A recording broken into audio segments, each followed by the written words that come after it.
Nakabalik na nga po pala ako ng kubo, kaya naman ako na muna yung nagbigay ng mga pagkain ng baboy. At ngayon nga lang ulit kami nila mama at papa kumain ng sabay-sabay. At syempre, samahan nyo nga din po pala ako nung nagpa-exilis ako ng aking tiyan at nagpagluta drip na din. Kaya tara, at samahan nyo ako sa mga kaganapan ngayong araw. Hapon na nga nung mga oras na yan, kaya naman naghanda na ako ng pagkain ng mga baboy namin. Alam niyo naman siguro yan na yung pinapakain namin dyan sa baboy namin ay yung mga laman ng kamuting kahoy tapos utan lang. At kahit nga hindi sila nakakatikim ng feeds, abay matataba pa din. At nag-aalala nga ako dito sa puting baboy namin guys kasi nga napakadami niyang sugat sa ulo. At hindi ko nga din alam kung ano yung magandang gamot dito. At itong inahin nga namin guys ay grabe nga din yung pinayat. Simula lang talaga nung nanganak siya. Sabi ko nga kay mama, bibili na lang ako ng feeds para ipakain dito sa inahin namin. At nang sa ganun naman baka bumalik yung katawan niya dati. At ito nga po pala yung biik ng inahin namin guys at napakalusog. Yung nanay lang talaga nila yung payat. Dumating na nga si Papa dyan at galing siya ng kalabaw niya. At may dala pa nga talaga siyang saging na saba. Maya-maya nga din pumasok na ako ng kubo para makakain itong dala ni Papa na saging. At kumuha nga din dyan yung pamangkin ko kasi nga paborito niya din talaga to. Iba talaga kapag nandito ako sa kubo kasi nga kung ano-ano na lang yung kinakain ko. Ay nga pala guys, may nakalimutan pala akong sabihin sa inyo na yung isang biik pala ay hindi na dumididi doon sa inahin namin. Kasi sabi nga ni Mama sa akin kanina, nung nakaraan daw na wala tong biik na to. Kaya naman hinanap agad ni Papa at nakita niya to sa gubat. At nung nakita na nga po pala ni Papa guys, nakaipit pala ito sa kahoy kaya naman hindi na nakaalis yung biik. At buti na nga lang talaga guys, hinanap agad ni Papa kasi kung hindi namatay na to. At yun lang daw yung dahilan guys, kaya naman hindi na siya dumididi sa inahin namin. At dahil nga paggabi na dyan, naisipan ko nga na magsaing na muna. Ang hirap na kasi gumalaw dito guys, lalo na paggabi. Kaya naman habang maliwanag pa sa labas, sumasaing agad kami niyan. Fast forward, gabi na nga po pala nung mga oras na yan, kaya naman kumain na kami nila Mama at Papa. At ngayon nga lang ulit kami nagsabay-sabay kumain. At sobrang namiss ko nga dito kasi nga ilang araw din akong hindi nakauwi dito sa kubo. At habang kumakain nga kami, andyan lang din yung radyo sa gilid namin. Kasi si Papa guys, mahilig talaga sa radyo. At tingnan nyo ka naman tong pamangkin ko, hindi naman siguro halatang gutom. So ayun na nga guys, samahan nyo na naman pala ako nung pagluta drip ako dito sa Iconic Queen Aesthetic. At pansin ko nga talaga guys na mas lalong pumuti ako, char. At ang dami pa nilang service na ino-offer, kaya check nyo na lang yung page nila. At syempre, nagpa-exilis nga din ako ng tiyan ko para naman mabawasan yung tinatago kong taba. Char. Alam ko naman yan guys na parang lumalaki na talaga yung tiyan ko, kaya kailangan ko talagang paalagaan dito sa Iconic Queen Aesthetic. Kaya kung nakita mo tong video ko, ito na yung sign para magpa-pamper day ka. At located lang sila sa Halaran Plaza, Rojas City. At dahil wala naman na akong sasabihin, so hanggang dito na lang muna ako guys ha. Salamat sa panonood. Bye!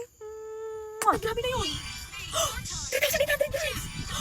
4,800! Grabe! At bago matapos ang video na to, may gusto akong ipapakilala sa inyo na nilalaro ko. Alam niyo naman yan guys, di ba kung ano, si Super Ace. Ay nga pala guys, bago yung link natin ngayon. So pag mga bago talagang link guys, napaka-smooth laruin. So ayun na nga, madami ko dyan na pagpipilian. Ayan guys, oh. Ayan guys, may mga Squid Game na nga din sila guys. Pero syempre yung lalaruin pa din natin ay si Super Ace. So ayan guys, pindutin ako natin. Ayan, play. Antayin lang ko natin guys na mag-loading. Continue. Play. Ayan. At syempre bago natin kalimutan mag-bet. Ay, 500 na pala yun. Ayan.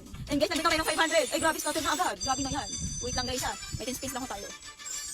Pindutin lang ho natin. Bigay ka. 400 na agad. Grabe na yun. 3,800 guys. 4,800. Grabe. Sabi ko naman sa inyo guys, pag mga bagong link, napakalaki talaga ng bigayan. Ano yun? Magkano yun guys? Kaya sa mga gusto mag-register dyan, nasa comment section lang po yung link. Bigay ka pa. Grabe. Bigay ka pa. Ay, naku. Guys, tingnan nyo. Guys, nag-bid lang ako ng 500. Nanalo tayo ng 9,000. Grabe. So ano pang inaantay mo? Mag-register ka na. Nasa comment section yung link.